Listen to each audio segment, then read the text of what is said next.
Hey guys, got these codes on my 2011 Rav4. I got actually check engine light, four-wheel drive, and the I don't know what, four-wheel slippery one wide or something like that, traction control. I'll show you the OBD codes here in a second, but this is what I got. The biggest irritation is you could turn on the cruise control, but you won't be able to set anything, and I think that's punishment by Toyota to force you to get this fixed. Alright, I'll show you the OBD codes. 10 codes: P2403 and F, P2401, 02, 2419. Now these just kind of repeat through, but you can see they're all evaporative emission. First thing to check is your gas cap. Make sure that's installed. If it's hanging loose, that's your problem. The other thing you can check on your gas cap is make sure this gasket around here looks good and your seal surface is good here. There's also you see a spring down in there. There's a check valve or something, so potentially that could be bad. What the Evap system does is or that leak detection, it'll pull a vacuum, and if there's a leak in the gas cap or on the seal or the filler neck or any of the hoses that go to and from the gas tank, then it'll throw off a code. So this first place to look might be the easiest solution to get a new gas cap. Always put it in one click. And notice here it says tighten until one click or check engine light may come on. So there's a clue right there. The Evap system is right here. It's right under the driver's seat. It's under this skid plate looking piece. First you gotta get this cover off to get at the connectors and stuff in front. This is how I got access to that Evap system. You know, I used ramps, could use jack stands. Never just count on the jack alone. That is dangerous. Alright, got the cover off. This is the Evap system. Charcoal canisters back in this area. The leak detection pump is here, and that's the I've already done the troubleshooting. This is the part that I need to replace. There's some hose connections here that you can do the troubleshooting by taking these off and pressure or vacuum. I'll put a link down below, and if you need to, you can check through that troubleshooting procedure and make sure that this is really the part you want to replace. Alright, this hose comes off. You gotta move this green clip out of the way, and then that'll come off pretty easy. This one over here is tough, and a couple times I've done it, I've had to use a screwdriver to pry it off, so I'm gonna have to set the camera down. And then there's an electrical connector here. Get that off, and then you could take the 4 bolts and drop the whole system down. Alright, here's the Evap canister system. That's the charcoal canister, and this is the leak detection pump. You can buy that separate, and it comes off the couple bolts, and it's connected here. Like I said, I went through the troubleshooting and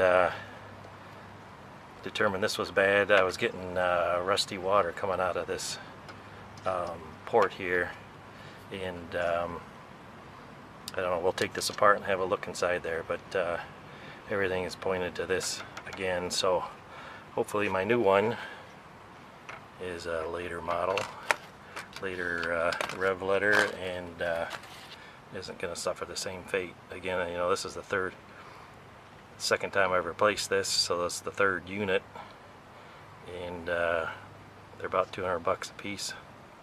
I got this one at AutoZone online, 20% off, so that helped, but you don't want to do this very often.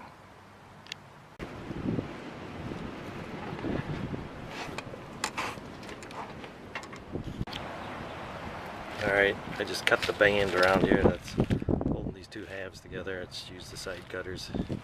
No intention of putting this back together.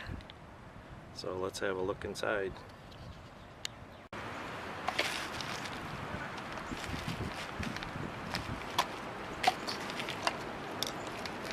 Yeah, a lot of rust in there. I think this is the problem right here. Holy moly.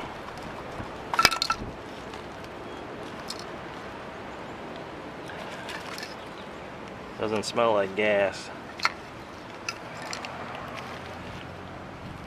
Well, this is an electric motor of some kind, and that is not good for it.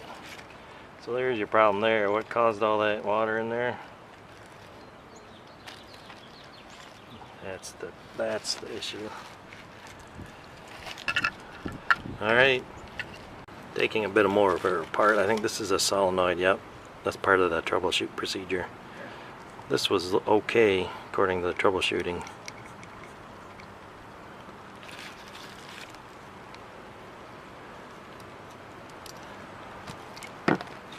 Some more bits. It's kind of interesting. Not extremely free moving. This must be affected by water too.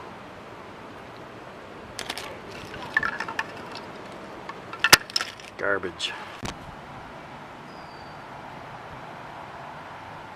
Alright, make sure you lube your O-ring.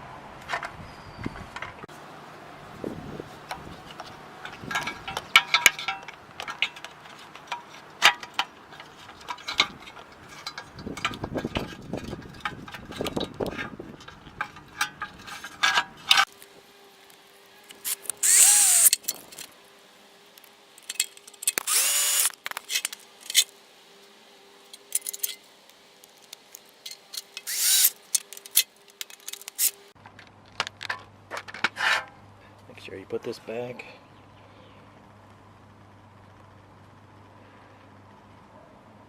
There's another hose that goes on here, so don't forget that one. And then the other two.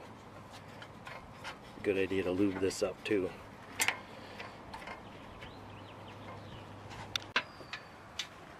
Get this hose on first, it's easier.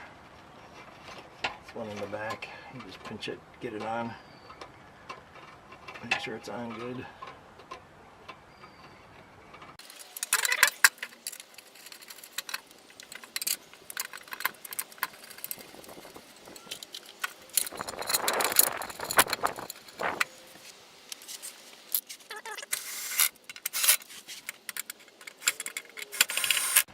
And now I'll get these hoses back on. First put the electrical connector on, that's easier. And the hose there. Don't forget the hose in back. And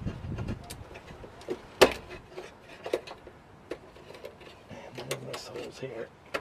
And push the green clip back. Connector, two big hoses. One little hose in the back. You can barely see. That's in place, so that's it. And we just put the cover back on and check it out. Alright, I'm going to erase the codes. These might erase without one of these OBDs if, you know, through, I don't know, 5 or 6 cycles. So, but I'm just going to go ahead and erase them. And that's the end of them. Well, it's been about 8 weeks since I replaced the leak detection pump, and no codes have shown up. I don't know what's causing water to get into the leak detection pump, and hopefully this is a new improved model and it won't let water get in there. Anyway, that's the fix for now.